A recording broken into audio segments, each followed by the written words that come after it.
and with Mike Percival, first team coach at Wealdstone after their 5-3 win against Uxbridge in the Middlesex Senior Cup. Mike, it was a thrilling game out there, a lot of goals. What was your take on tonight's performance? Just got to credit the youngsters. I mean, we've chucked in 3, I think 16-year-olds, maybe one might just be turning 17. Start with Sonny, unbelievable couple of saves today, unlucky not to save the penalty. He'll be gutted he made a mistake at the end, but listen, we're encouraging him to play. The academy that he's playing in encourages him to play as well, and when you're going to play out for the back, sometimes you're going to make mistakes. That's what I just said to him in the change room there. And Luke was absolutely outstanding. I think he was a bit shocked that we handed in the armband, but listen, we said go out there and lead, and he was up against an absolute giant of a centre forward who I thought he dealt with very well. And Femi probably could have walked off the pitch with 3 or 4 goals today. Only got the one, but he was absolutely outstanding. We moved into left back for the last 30 minutes, and I thought he made a few vital interceptions for us when our legs went the last 20.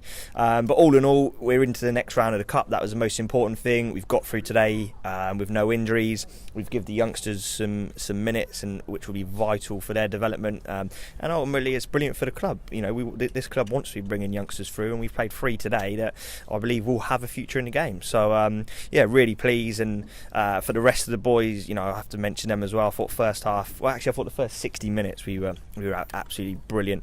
Passed the ball around well, put the ball in good areas, and then our legs went the last half an hour, didn't it? And we lost a little bit of balance. So in the end, just glad to get through to the next round of the cup. I don't really want to bring this up, but it was a bad start.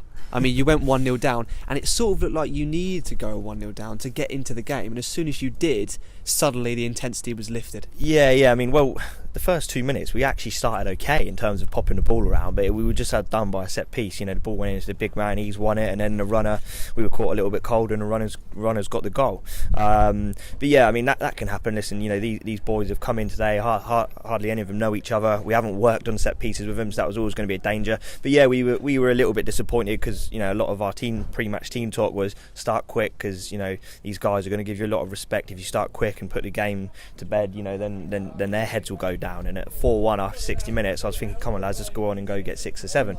And unfortunately, I think that attitude sprayed onto the pitch, and that's why we ended up conceding 2 and making it a little bit harder for ourselves. But in the end, we got the late goal, and absolutely buzzing to be in the next round of the cup. So Joe Payne played today. Yeah. I mean, I would label him as a youngster, although he did play against Welling. I was talking to Luke after the game, and he said he got a lot of advice off him. Is it important for those youngsters to really work as a team and get advice off each other and help each other, as long as the experienced players also give them some guidance? Yeah, well, we'd have loved to have played Glenn Wilson today, because I mean, Glenn Wilson alongside Luke and Joe would, his experience would have been absolutely vital for him. But we couldn't risk Glenn because he was absolutely outstanding Saturday, and we need to manage Glenn obviously properly. But yeah, I mean, Joe Payne, you mentioned him just a minute ago. We chucked him in one of the hardest places away from home Saturday, and was unbelievable. And he's played today, and he just strolled through the game, if I'm going to be honest. And he's really impressed. Let's not forget, he only come into us Thursday, so he only met the boys Thursday, trained with us for an hour and 15 minutes. So to play 2 games like he has over the last 2 games is credit to him. But we'll be looking for more from Joe, like we'll be looking for more from the rest of the group. The gaffer spoke after the game. We've now got to turn our attentions to Saturday, which is a massive game against Bath, and then obviously we've got Tuesday against Hemel. So one game at a time, but let's just see what we can do.